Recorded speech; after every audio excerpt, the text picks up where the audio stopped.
Hey guys, dim the lights, tuck yourself in, and let's drift back to a time when your sleep schedule was, well, let's say different. Today we're talking about something strange but surprisingly ordinary for centuries. Segmented sleep. Or as some people call it, the first sleep and the second sleep.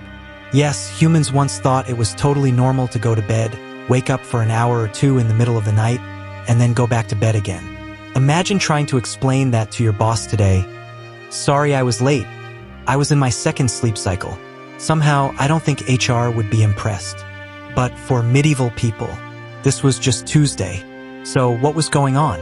Let's float back into the candlelit centuries, before electricity, before endless TikTok scrolling at 2 a.m., and before the word insomnia became a billion-dollar pharmaceutical industry. Back then, nighttime was simply dark, like really dark. The kind of dark where you couldn't see your hand in front of your face unless you were lucky enough to have a tallow candle, which smelled about as pleasant as a fried sheep. People generally went to bed not because they were tired, but because there was nothing else to do. Sunset and the world just powered down. Villages grew quiet, castles creaked in the night, and the only nightlife was the occasional owl.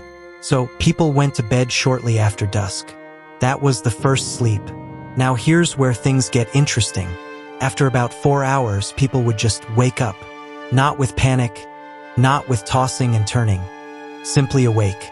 Doctors of the time even wrote about it as if it was as ordinary as breakfast. Medieval medical texts casually mention the watch, that little midnight window when people were between sleeps. So what did they do with this strange little midnight intermission? Well, plenty. Some prayed because, of course, medieval Europe turned everything into a chance for prayer. Monks especially loved this system. They could wake up, chant in Latin for a while, and then crawl back to bed until dawn. Honestly, it sounds a bit like spiritual jet lag. Others used the time for reading if they could read, and if they could afford candles. The wealthy might write letters or sneak in a little midnight snack. And let's be honest here, a lot of people probably used the break for sex. Historical diaries are surprisingly blunt about this. Apparently, nothing says romance like whispering sweet nothings at 2 a.m. while the pigs snore outside. There's also some evidence that people talked with neighbors during this midnight break. Think about that. Trudging across the muddy village street in your nightshirt just to chat. Not exactly Netflix and chill, but still a social life of sorts. Doctors of the Renaissance actually believed this segmented sleep was healthier than our modern 8-hour block. They argued the midnight break gave your body time to digest food properly and even clear the mind. In other words, they thought broken sleep was ideal. Which is funny, because today if you wake up at 2 a.m. your doctor probably just tells you to stop drinking coffee after noon. But why did people stop doing this? Why don't we all live in 2-shift sleep cycles anymore? Well, the answer, spoiler alert, is technology. Once artificial light arrived, especially street lamps and then gas lighting in the 18th century, people started staying up later. Instead of going to bed with the chickens, they could stroll brightly lit boulevards or read in their parlors. Sleep shifted into a single, long block because people weren't knocked unconscious by sheer boredom after sunset. But that's a story we'll float into a little later. For now, picture it, you're a farmer in 1450. You've gone to bed after a bowl of lukewarm pottage. For hours later, you're awake in the pitch-black silence. Maybe you stoke the fire, maybe you pray, maybe you complain to your spouse that the straw mattress is poking through again. Then, like clockwork, you climb back into bed and drift into your second sleep, waking refreshed with the sunrise and the rooster's eternal crowing. Strange? Yes. But for centuries, this was just the way humans understood night. So, we've settled into the medieval rhythm. First sleep, a little midnight interlude, then second sleep. But the question that tends to pop up is, when exactly did we stop doing this?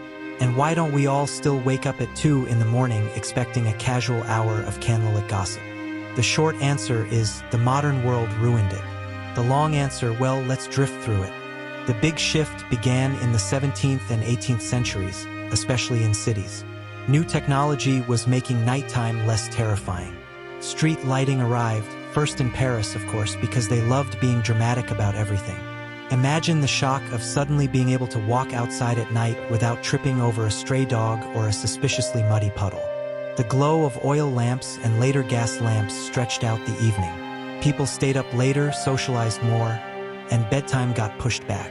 And when bedtime moved, that neat little midnight pause got squeezed out.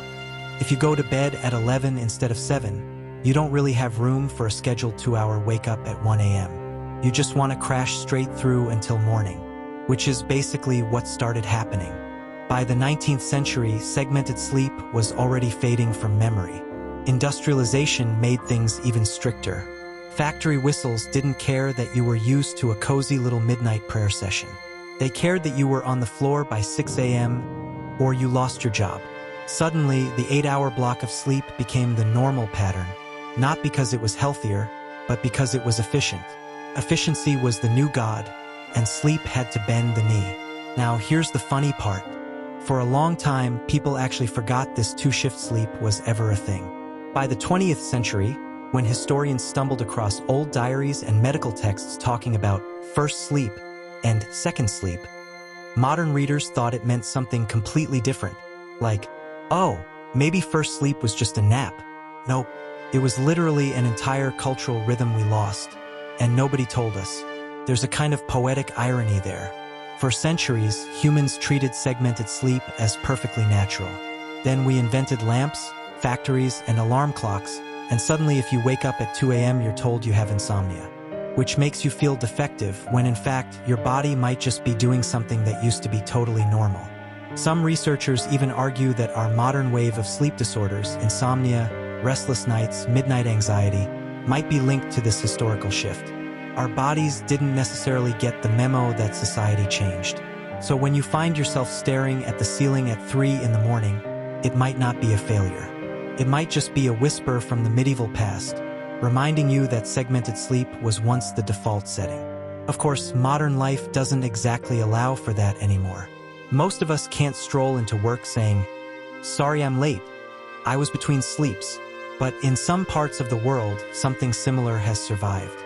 Think of the Spanish siesta, a long afternoon rest with shorter sleep at night, or rural communities where daylight still shapes the rhythm of the day.